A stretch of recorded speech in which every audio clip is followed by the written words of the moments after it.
السلام علیکم ورحمۃ اللہ وبرکاتہ۔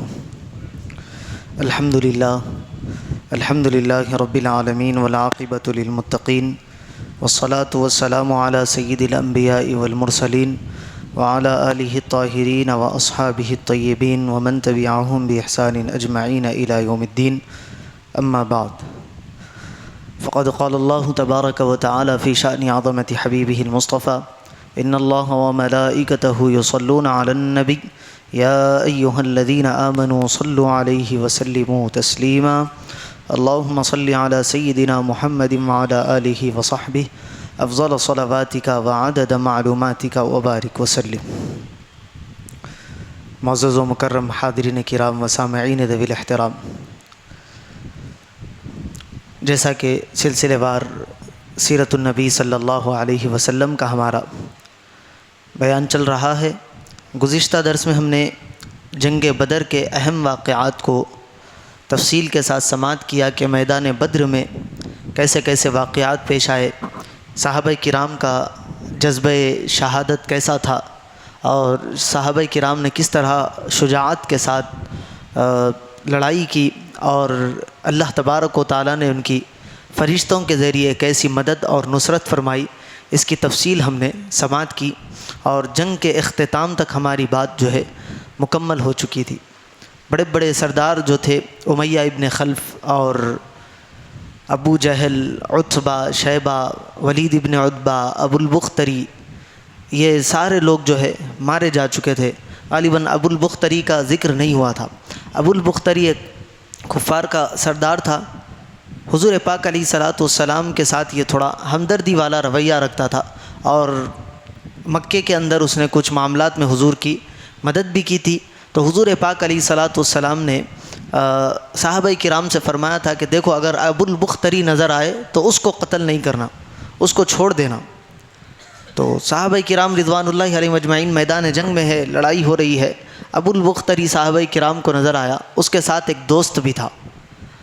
ابو البختری سے صحابہ کرام نے فرمایا کہ اے ابو البختری، رسول پاک علیہ الصلاۃ والسلام نے ہمیں حکم دیا ہے کہ تمہیں نہیں مارنا، تم ہٹ جاؤ اور تمہارے دوست کو آگے بھجاؤ۔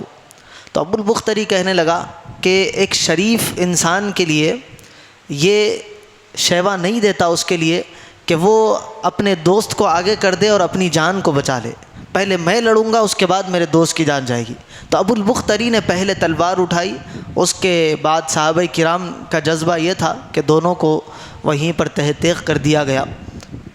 تو کچھ لوگوں کے بارے میں حبیب پاک علیہ الصلاۃ والسلام نے کہا تھا کہ یہ لوگ آئے نہیں ہیں بلکہ زبردستی لائے گئے ہیں، تو ان کے ساتھ نرمی کا معاملہ کرنا۔ لیکن جب میدان جنگ میں معاملہ ہوا تو امیہ ابن خلف کا بھی آپ نے دیکھا کہ آیا زبردستی تھا، لیکن حضرت بلال نے اس کو جہنم رسید کیا۔ اب جنگ ختم ہوئی، کفار پیچھے سے بھاگنے لگے، پسپا ہونے لگے کہ ہم لڑائی اب نہیں کر سکتے۔ کفار کا لشکر جو ہے ٹوٹنے لگا، کچھ ادھر جانے لگے، کچھ ادھر جانے لگے، اس طرح کا معاملہ میدان جنگ میں پیش آنے لگا۔ صحابہ کرام غلبہ پانے لگے، صحابہ کرام نے اب لوگوں کو گرفتار کرنا شروع کیا، تو 70 لوگوں کو صحابہ کرام نے اس جنگ میں گرفتار کیا، اور بعد میں جب لاشوں کو گنا گیا تو 70 کفار مارے گئے تھے، 70 کفار قتل ہوئے، 70 پکڑے گئے، اور باقی جتنے تھے وہ راہ فرار اختیار کر کے مکے کی طرف وہ لوگ بھاگ گئے تھے۔ اب رسول پاک علیہ الصلاۃ والسلام جب جنگ ختم ہوئی تو حبیب پاک علیہ الصلاۃ والسلام جب کبھی کوئی مارا جاتا تو اس کو مٹی کے اندر گڑھا کھود کر دفن کر دیا جاتا تھا۔ اب یہاں پر 70 لاشیں ہیں، تو حبیب پاک علیہ الصلاۃ والسلام نے فرمایا کہ ایک ایک کے لیے گڑھا کھودا جائے تو بہت تاخیر ہو جائے گی، بہت وقت لگ جائے گا، لہٰذا جو بدر کے اندر کنویں بنے ہوئے تھے، خالی کنویں تھے، بعض کنووں کے اندر پانی نہیں تھا، بعض کے اندر گندا پانی تھا، ایسے کنووں کے اندر حبیب پاک علیہ الصلاۃ والسلام نے کہا کہ ناشوں کو ڈال دو، پھر اس کے بعد ان پر مٹی ڈال کر، کنکرے ڈال کر بند کر دینا۔ 24 بڑے بڑے جو کفار کے سردار تھے، جس میں ابو جہل تھا، عتبہ تھا، شیبہ تھا، امیہ ابن خلف تھا، یہ بڑے بڑے نامور 24 جو سردار تھے، ان کو ایک گڑھے میں ڈالا گیا، باقی کو دوسرے گڑھے میں ڈالا گیا، اس کے بعد ان پر مٹی ڈال دی گئی۔ پھر ادھر شہدائے بدر میں سے جو 13 صحابہ کرام رضوان اللہ علیہم اجمعین شہید ہوئے تھے، ان کے لیے پھر انتظام کیا گیا، ان کی تدفین عمل میں آئی۔ اور حبیب پاک علیہ الصلوۃ والسلام کا یہ معاملہ ہے کہ جب بھی کوئی جنگ آپ جیتے تو 3 دن تک اس مقام پر آپ قیام فرماتے۔ ایک تو یہ ہوتا کہ جنگ کے سارے معاملات کو سمیٹا جائے، پھر جو مال غنیمت ہوتا ہے اس کو اکٹھا کیا جائے، صحابہ کرام اور دیگر اشخاص کو جو ہے آرام کا موقع دیا جائے۔ اور اب اہم بات یہ ہوتی تھی کہ حبیب پاک علیہ الصلوۃ والسلام سامنے کی فوج کو یہ پیغام بھی دیتے تھے کہ ہم ڈر کر بھاگے نہیں ہیں، ہم یہیں ہیں، اگر تم واپس آ کر لڑائی کرنا چاہتے ہو تو ہم ابھی یہیں ٹھہرے ہوئے۔ 3 دن تک صحابہ کرام رضوان اللہ علیہم اجمعین کو لے کر حضور اس مقام پر جہاں پر جنگ ہوئی ہے وہاں پر کھڑے رہتے۔ تو 3 دن تک حبیب پاک علیہ الصلوۃ والسلام میدان بدر میں رہے۔ جب جانے لگے تو جس گڑھے میں بڑے بڑے سرداروں کو ڈالا گیا تھا اس گڑھے کے پاس حبیب پاک علیہ الصلوۃ والسلام تشریف لائے اور لا کر ایک ایک کا نام لے کر کہنے لگے کہ اے عمرو ابن ہشام، یہ ابو جہل کا نام تھا، اے عتبہ، اے شیبہ، اے امیہ ابن خلف، یہ نام لے کر حبیب پاک علیہ الصلوۃ والسلام ان کو پکارے اور پکار کر کہا کہ تم تو یہ کہتے تھے، کیا تم کو میں نے جو اللہ تعالیٰ کی دعوت دی تھی، کتنا اچھا تھا کہ تم میرے پڑوسی تھے، تم اس کو قبول کر لیتے تو آج تمہاری یہ حالت نہیں ہوتی۔ اور بتاؤ کیا اللہ تعالیٰ نے تمہارے ساتھ تمہارا وعدہ سچ نہیں کیا؟ کیونکہ انہوں نے دعا کی تھی کہ اے اللہ جو حق پر ہے اس کو فتح سے ہمکنار فرما، اور جو دشمن ہے، جو لوگوں کے دلوں، جو لوگوں کو الگ الگ کرتے ہیں، درار ڈالتے ہیں، تو ان کو نیست و نابود کر دے، ان کو قتل کر دے۔ یہ دعائیں انہوں نے میدان بدر میں کی تھی۔ ابو جہل کی دعا میں نے پچھلی مرتبہ سنائی بھی تھی۔ تو حبیب پاک علیہ الصلوۃ والسلام پکار کر کہنے لگے کہ اللہ نے تم سے وعدہ سچ نہیں کیا، اللہ نے حق والوں کو فتح نہیں دی۔ یہ حبیب پاک علیہ الصلوۃ والسلام اس گڑھے کے پاس ٹھہر کر جو ہے آواز لگا رہے تھے، صدا لگا رہے تھے۔ حضرت عمر ابن خطاب رضی اللہ تعالیٰ عنہ، جو دیگر صحابہ کرام نہیں کر سکتے تھے، حضرت عمر تھوڑا احتیاط کے ساتھ رسول پاک علیہ الصلوۃ والسلام سے پوچھ لیا کرتے تھے۔ تو حضرت عمر آگے ہو کر پوچھنے لگے کہ یا رسول اللہ صلی اللہ علیہ وسلم، کیا یہ مرے ہوئے، یہ سڑے ہوئے، گلے ہوئے لوگ سنتے بھی ہیں؟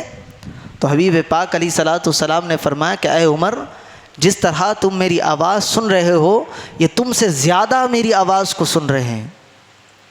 ہاں فرق اتنا ہے کہ وہ جواب نہیں دے سکتے، اور وہ جواب دیں گے بھی تو تم کو سنائی نہیں دے گا۔ یہ حبیب پاک علیہ الصلوۃ والسلام نے حضرت عمر سے فرمایا۔ اسی لیے علماء اہل سنت کا متفقہ فیصلہ ہے کہ جو قبر کے اندر ہوتا ہے وہ آنے والوں کو دیکھتا بھی ہے، ان کی آواز کو سنتا بھی ہے۔ اتنے بڑے دشمنان خدا جب رسول پاک علیہ الصلوۃ والسلام کی آواز سن رہے ہیں تو پھر ان محبوبان خدا کا عالم کیا ہوگا جنہوں نے اللہ تبارک و تعالیٰ کی راہ میں اپنی زندگیوں کو لٹا دیا۔ ان اولیاء کرام کے مقام اور مرتبے کو، ان کی سماعتوں کا ہم کس طرح اندازہ کر سکتے ہیں؟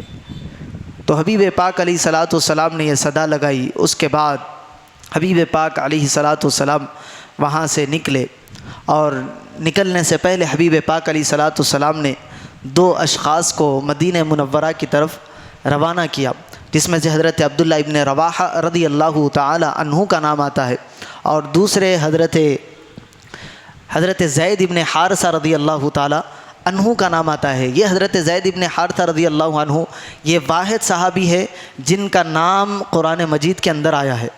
قرآن مجید میں کسی صحابی کا نام نہیں آیا، اشارتاً کنایتاً حضرت سیدنا ابو بکر صدیق کا نام آیا اور خلفائے راشدین کا ذکر ہوا، لیکن نام کسی کا نہیں آیا۔ لیکن یہ ایک واحد شخص ہے جن کا سورۃ الاحزاب کے اندر نام لے کر اللہ نے زید کے نام سے ذکر کیا۔ وہ حضرت زید ابن حارثہ کو حبیب پاک علیہ الصلوۃ والسلام نے مدینہ منورہ کی جانب خوشخبری سنانے کے لیے بھیجا۔ حضرت زید اور حضرت عبداللہ ابن رواحہ رضی اللہ تعالیٰ عنہ آئے۔ مدینہ منورہ میں 2 جگہ تھی، ایک کو عالیہ کہا جاتا تھا جو تھوڑا اوپری علاقہ تھا، اور ایک کو سافلہ کہا جاتا تھا جو تھوڑا نیچے کی طرف جس طرح ہمارے محلے میں اوپر بازار نیچے بازار جیسا ہم کہتے ہیں، ویسے ہی تھا سمجھیے۔ ایک علاقہ اوپر کی طرف تھا، ایک علاقہ نیچے کی طرف تھا، تو دونوں کو، ایک کو اوپر کی طرف ایک کو نیچے کی طرف قاصد بنا کر حبیب پاک علیہ الصلوۃ والسلام نے بھیجا۔ حضرت عبداللہ ابن رواحہ رضی اللہ تعالیٰ عنہ اوپر کی بستی میں گئے، حضرت زید ابن حارثہ نیچے کی بستی میں آئے، اور جب پہنچے تو حضرت زید ابن حارثہ کے فرزند حضرت اسامہ ابن زید کہتے ہیں کہ جب میرے والد پہنچے تو ہم بقیع کے اندر تھے، ہم بقیع کے قبرستان میں تھے، اور حضرت سیدنا سیدتنا ام کلثوم رضی اللہ تعالیٰ عنہ جو حضور پاک علیہ الصلوۃ والسلام کی دوسری صاحبزادی ہے، ان کی تدفین کا عمل ہم کر رہے تھے، ان کی تدفین ہو رہی تھی۔ اس وقت جب بدر کا معاملہ چل رہا تھا، حضرت ام کلثوم کی بہت زیادہ طبیعت خراب تھی، اسی لیے حضور پاک علیہ الصلوۃ والسلام نے حضرت عثمان غنی رضی اللہ تعالیٰ عنہ کو میدان بدر میں آنے کی دعوت نہیں دی تھی۔ آپ آنا بھی چاہتے تھے تو آپ نے کہا تھا کہ یہاں پر رکو اور ام کلثوم کی تیمارداری کرنا۔ اور جب بدر کے بعد رسول پاک علیہ الصلوۃ والسلام مدینہ منورہ واپس آئے ہیں تو اصحاب بدر میں حضرت عثمان غنی کو شامل کیا گیا، اور جتنا مال غنیمت جنگ میں لڑنے والے صحابہ کرام کو عطا کیا گیا، اتنا ہی حضرت سیدنا عثمان غنی رضی اللہ تعالی عنہ کو بھی عطا کیا گیا، اور کہا گیا کہ عثمان میرے حکم پر یہاں رکا تھا، اس کو میں نے رکایا تھا، اس لیے عثمان کا حصہ بھی اس میں شامل ہے۔ صرف حضرت عثمان غنی کو حضور نے مال غنیمت نہیں دیا جنگ میں نہ آنے کے باوجود، دیگر اور 6-7 صحابہ کرام کے نام آتے ہیں، ان کو بھی رسول پاک علیہ الصلوۃ والسلام نے مال غنیمت میں سے حصہ دیا، حالانکہ وہ جنگ بدر میں شریک نہیں ہوئے تھے۔ عشرہ مبشرہ میں سے 2 نام آتے ہیں، حضرت طلحہ ابن عبید اللہ اور حضرت سعید ابن زید رضی اللہ عنہ۔ یہ 2 صحابہ کرام، ان کو رسول پاک علیہ الصلوۃ والسلام نے ابو سفیان کے لشکر کے پیچھے بھیجا تھا۔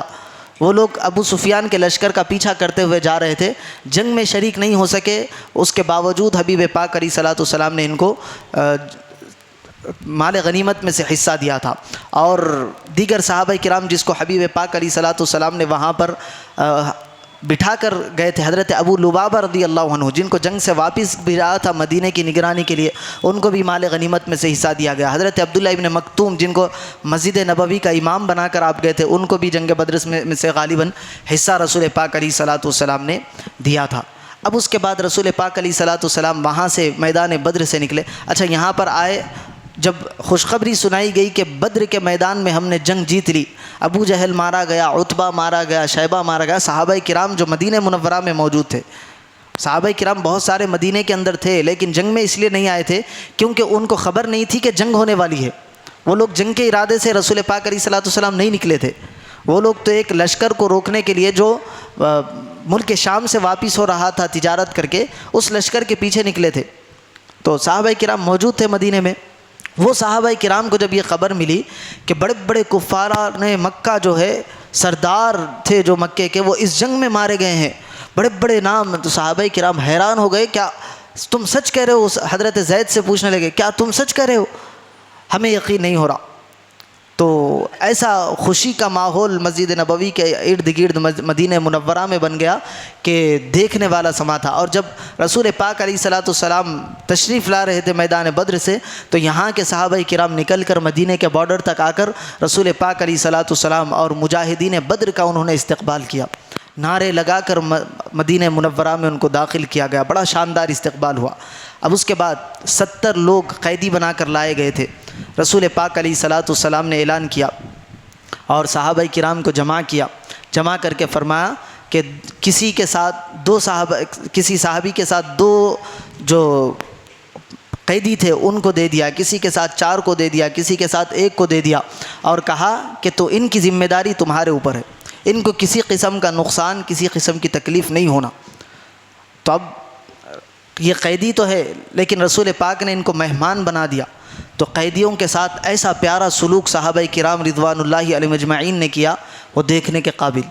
صحابہ کرام رضوان اللہ علیہم اجمعین ان کو اپنے گھر لائے، اپنے گھر میں رکھا۔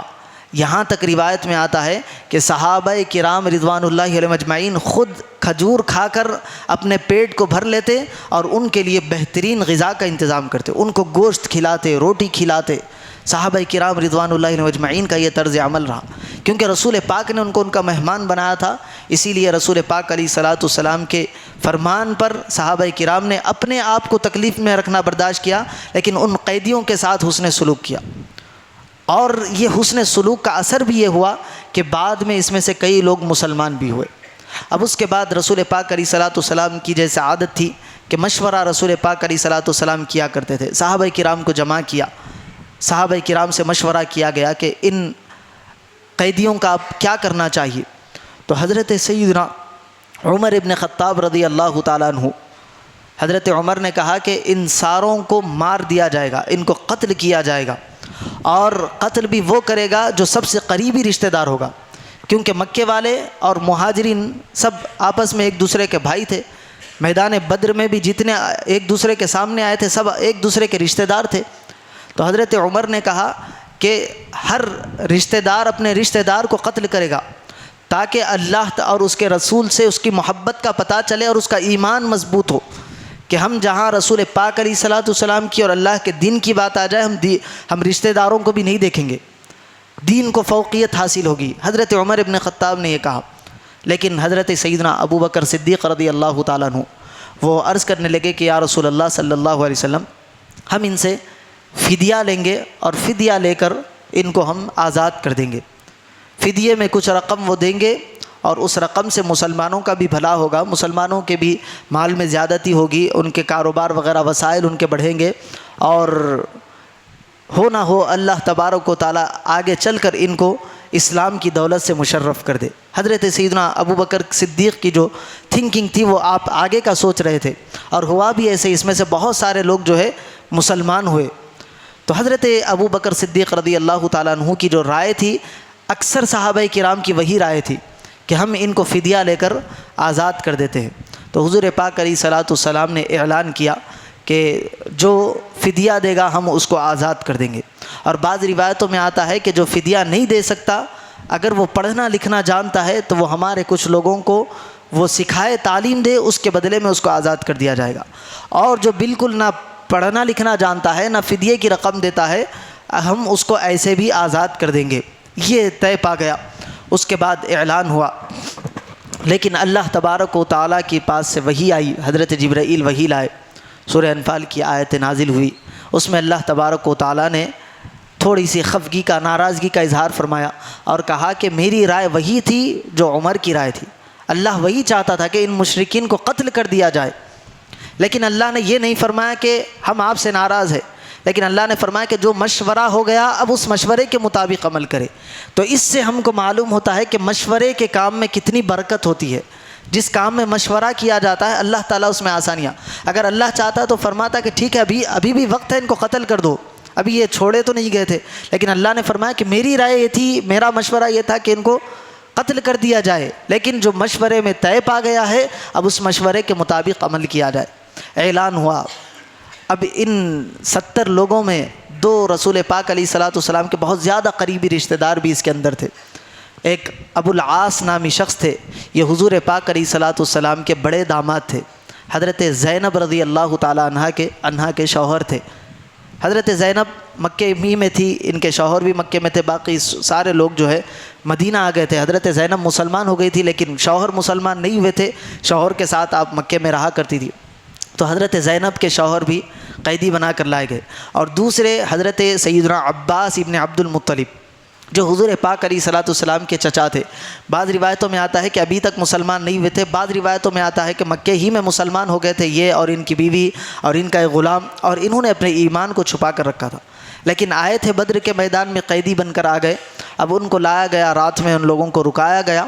حضرت عباس کے جو ہتھ کڑی وغیرہ جس کو ہاتھ باندھتے ہیں وہ ذرا ٹائٹ باندھ دی گئی. تو حضرت عباس کے کراہنے کی آواز, کیونکہ رسول پاک علیہ الصلوۃ والسلام کے خیمے کے قریب ہی دوسرے خیمے میں قیدیوں کو رکھا گیا تھا, تو رات بھر حضرت عباس کراہتے رہے. تو اس کراہنے کی آواز سے, اپنے چچا کی آواز کو سنتے ہوئے رسول پاک علیہ الصلوۃ والسلام آرام سے سو نہیں سکے. اب صبح ہوئی, اعلان کے مطابق لوگ مکے کو گئے اور جا کر ان کے گھر والوں سے کہا کہ تمہارے لوگ ہمارے قیدی بنا لیے گئے ہیں, یہ نام کے لوگ ہیں, اب ان کو چھڑانا چاہتے ہو تو ان کا فدیہ دینا ہوگا. تو ابو العاص کو چھڑانے کے لیے حضرت زینب رضی اللہ عنہا نے اپنے گلے کا ہار اتار کر فدیے کے لیے دے دیا. وہ ہار جب رسول پاک علیہ الصلوۃ والسلام کے پاس پہنچا تو رسول پاک علیہ الصلوۃ والسلام کی آنکھوں میں آنسو آ گئے. وہ ہار تھا حضور پاک علیہ الصلوۃ والسلام کی سب سے چہیتی بیوی حضرت خدیجۃ الکبریٰ رضی اللہ عنہا کا. وہ جب ہار کو دیکھا تو پرانی یادیں تازہ ہوئی اور بیٹی کے حال پر رحم بھی آیا کہ یہ میری بیٹی, اس کے پاس کوئی اور چیز نہیں تھی, اتنا قیمتی ہار اس نے اپنے شوہر کے فدیے کے لیے دے دیا. تو صحابہ کرام رسول پاک علیہ الصلوۃ والسلام کے مزاج کو جاننے والے تھے. صحابہ کرام نے دیکھ لیا کہ رسول پاک علیہ الصلوۃ والسلام کچھ کہنا چاہتے ہیں. رسول پاک کی بارگاہ میں حاضر ہوئے. رسول پاک نے فرمایا کہ اے لوگو, اگر تم چاہو تو ابو العاص کے فدیے کے بدلے میں یہ ہار رکھ لو, اگر تم یہ لوٹا دو تو میری بیٹی زینب خوش ہو جائے گی۔ رسول پاک علیہ الصلوۃ والسلام کے اشارہ ملنے پر صحابہ کرام اپنی جانوں کو نچھاور کرنے والے صحابہ نے فرمایا کہ یا رسول اللہ آپ کا حکم ہے تو ہم اس کو لوٹا دیتے ہیں۔ ابو العاص کو وہ ہار بھی دے دیا، ان کو آزاد بھی کر دیا۔ اب جب جانے لگے تو ابو العاص سے رسول پاک نے فرمایا کہ ہم تم سے فدیے کی کوئی رقم نہیں لیے، لیکن ہم یہ چاہتے ہیں کہ تم ہماری بیٹی زینب کو مدینہ منورہ روانہ کر دو۔ ابو العاص جو تھے وعدے کے پکے انسان تھے، گئے مکہ مکرمہ اور جا کر وہاں سے حضرت بی بی زینب رضی اللہ تعالیٰ عنہا کو آپ نے مدینہ منورہ میں بھیج دیا۔ حضرت ابو العاص کا انشاءاللہ آگے بھی ذکر آئے گا، تو میں کبھی سناؤں گا ان کا واقعہ، اسلام لانے کا بڑا دلچسپ ہے۔ حضرت عباس رضی اللہ تعالیٰ عنہ، یہ حضرت عباس رضی اللہ تعالیٰ عنہ حضور کے چچا تھے۔ حضرت عباس نے ایک رقم اپنی بیوی کے پاس رکھا کر آئی تھی کہ اگر ہو سکتا ہے جنگ میں جاؤں، واپس لوٹوں نہ لوٹوں، کیا حالات ہو جائے، تو یہ تم اپنے مستقبل کے لیے یہ رقم رکھ لینا۔ تو حضرت عباس اپنی بیوی کے پاس رقم رکھا کر لائے تھے۔ رسول پاک علیہ الصلوۃ والسلام کے پاس حضرت عباس جب لائے گئے تو حضرت عباس سے رسول اللہ نے فرمایا کہ اے عباس فدیے کی رقم ادا کرو۔ تو حضرت عباس نے کہا کہ میرے پاس تو کوئی رقم موجود نہیں ہے، حالانکہ اس وقت ان کے پاس موجود نہیں تھی۔ تو حضور نے فرمایا کہ اے عباس اس رقم میں سے ادا کرو جو تم نے اپنی بیوی کو مکے میں دے کر آیا ہے۔ جیسے ہی حضرت عباس سے رسول پاک علیہ الصلوۃ والسلام نے کہا، حضرت عباس کہنے لگے اگر آپ اس رقم کے بارے میں جانتے ہیں جس رقم کا میرے اور میری بیوی کے علاوہ کسی کو علم نہیں ہے، تو آپ اللہ کے برحق رسول ہے، یہ اللہ تعالیٰ کی طرف سے آپ کے پاس خبر آئی ہے۔ وہاں پر کلمہ پڑھ کر حضرت عباس رضی اللہ تعالیٰ عنہ مسلمان ہو گئے۔ اس کے بعد آپ کی زوجہ کے بھی اسلام لانے کا واقعہ آتا ہے۔ یہ بڑی تفصیل طلب واقعات ہے، لیکن ہمارے پاس وقت کم ہوتا ہے، اس لیے اختصار کے ساتھ آپ کے سامنے ذکر کیا گیا۔ انشاءاللہ تعالی آئندہ جمعہ شاید ہم حضرت شیخ الاسلام عارف باللہ امام محمد انوار اللہ فاروقی علیہ رحمۃ و رضوان فضیلت جنگ علیہ رحمہ جو جامعہ نظامیہ کے بانی ہیں، ان کا عرس مبارک قریب ہے، تو ان کے بارے میں کچھ ان کی خدمات اور حیات پر ہم گفتگو کریں گے۔ اس کے بعد پھر ہمارا یہ درس جاری رہے گا، جنگ بدر کے بعد کیا اس کا امپیکٹ ہوا، کیا اثر پڑا، پھر آگے کے حالات کیسے ہوئے۔ اللہ تبارک و تعالیٰ سے دعا ہے کہنے اور سننے سے زیادہ ہمارے صالحہ کی توفیق عطا فرمائے، حبیب پاک علیہ الصلوۃ والسلام کی سچی پکی محبت عطا فرمائے، حبیب پاک علیہ الصلوۃ والسلام کے اسوہ حسنہ پر عمل کرنے کی توفیق عطا فرمائے۔ وصلی اللہ تعالیٰ وسلم علی خیر خلق سیدنا محمد وعلی آلہ واصحابہ اجمعین۔